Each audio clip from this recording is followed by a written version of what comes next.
True North Reviews, True North Reviews, True North Reviews. Hey there, welcome to True North Reviews. My name is Ryan, and today we are reviewing the HAIM record, Women in Music, Part 3. This is the third studio album from the American pop rock band, a group consisting of three sisters sharing the band name. Illuminati confirmed, no wonder why it's a Part 3 release with no Part 1 and Part 2 preceding. Joking aside, I haven't listened to a HAIM record all the way through, although I am aware that they are critically acclaimed. My first true tryout of their music was with Vampire Weekend's Father of the Bride, where Danielle Haim lent her vocal talents on 3 different songs, 3 different occasions, and besides We Belong Together, didn't really care for them much. Notably, my comparison to Vampire Weekend goes beyond the features of Danielle, though. Ariel and former Vampire Weekend member Rostam are co-writers and co-producers on Women in Music Part 3. And with that, it checks out in a lot of the song's melodies, notably The Steps, which was one of the singles coming out before this album. Although it took a while for it to grow on me, The Steps is one of the highlights of 2020 thus far. Blast it for the end of summer, possibly. It deserves to be heard on a bright, sunny day on a road trip. The drum performance is amazing, the vocals are hit with precision, and the melody is one of the most infectious we might get this year. Before The Steps, the album greets us with the opening track Los Angeles. The drum beat and melody complement each other. Again, just another selling point for HAIM and for me to understand why they've been so critically acclaimed up until this point. Unlike the track I Know Alone, which for some reason not many people are into it, but I think it's a great counterpart to The Steps. It's maybe more suitable for a night drive, but hey, the melody is catchy even when the production is a little dampened, the drums almost having this entrancing trip-hop feel to them, and the break after the bridge only enhances that. In fact, Women in Music only progressively gets weirder, maybe not the most experimental album on the planet, but as far as alternative rock and pop music go, there are some peculiar choices for the sampling and production.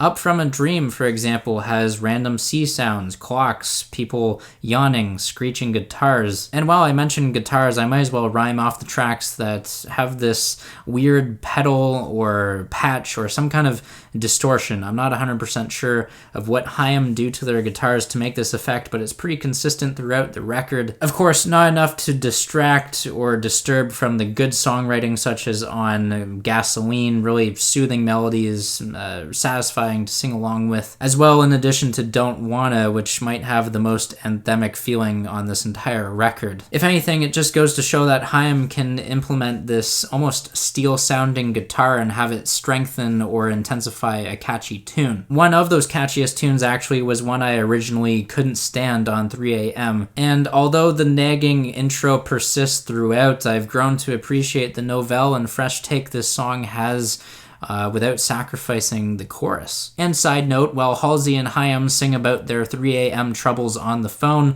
I am terrified to stay up that late myself. Now, as much as HAIM would like you to believe they're all about grand anthemic melodies, Women in Music also offers a stripped back sense of instrumentation. Man from the Magazine might be the key instance of that, having no drums and a negligible amount of bass. Despite this, HAIM prove they can carry a tune without all that extra junk, for lack of a better word, and even while sounding like a demo, it's a highlight on the album. As go with the lowlights, there are a few of them on the record as well. For example, Another Try has thin production. It's really just caught up in more of the gimmicks rather than writing a good song, because the songwriting sounds pretty limp, pretty tired. And after carrying momentum on a song like Man from the Magazine, HAIM travel into a bit more experimental territory on All That Ever Mattered. This is a cut where the instrumental centers around a lot of screaming and almost gated drums, which are really tacky and definitely don't fit the aesthetic of this album.